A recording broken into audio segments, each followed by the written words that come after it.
Shalom mes chers amis, voici la pensée divine numéro 353, leçon d'une fin tragique, 1 roi, le chapitre 22. C'est la fin tragique d'Akab. Après 3 ans sans guerre entre Juda et Israël, Akab sollicite Josaphat, fils d'Asa, qui lui était devenu roi de Juda.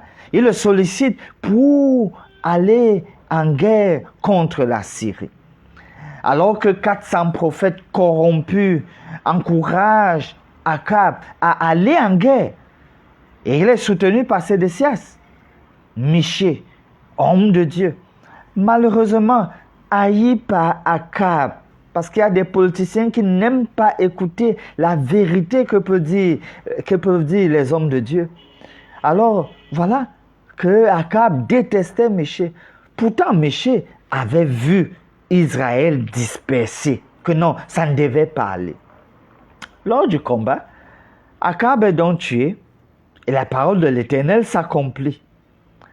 Lorsqu'on peut donc analyser globalement la vie d'Akab, cher ami, ce que je vois, c'est que en regardant son sort, Dieu peut pardonner un péché pour lequel on s'est repenti sans pour autant enlever les conséquences. Pourquoi? Parce que finalement, on se sera entêté. Alors, d'un autre côté, Josaphat, on va voir son attitude. Il tire la leçon de l'alliance qu'il a eu à faire avec Akab, car ça a failli coûter sa vie. Au verset 32 et 33, quand les chefs des chars aperçurent Josaphat, il dit, certainement c'est le roi d'Israël, et il s'approchait de lui pour l'attaquer. Josaphat poussa un cri. Les chefs des chars, voyant que ce n'était pas le roi d'Israël, s'éloignèrent de lui. Voilà. Et Josaphat a failli être tué du fait de son alliance avec Akab. Maintenant au verset 50, alors Akazia, fils d'Akab, dit à Josaphat, veux-tu que mes serviteurs aillent avec les tiens sur des navires?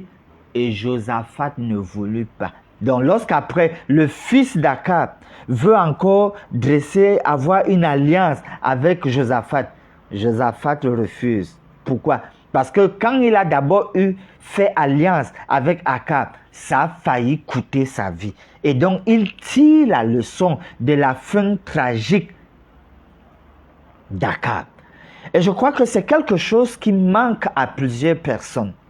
La capacité de tirer les leçons de la fin tragique, du sort, de ce qu'il en est finalement de certaines personnes autour de nous.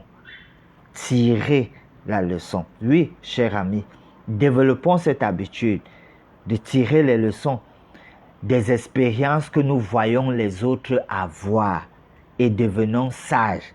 N'attendons pas que cela nous arrive. Prions. Dieu notre Père, comme autrefois en Israël, on devenait sage par l'observation. Permets encore qu'aujourd'hui nous puissions nous assagir en tirant les leçons de ce que nous voyons les gens devenir du fait de leur choix.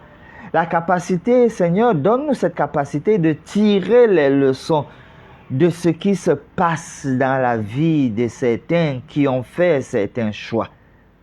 Guide-nous dans cette entreprise à devenir sages. Nous prions au nom de Jésus. Amen.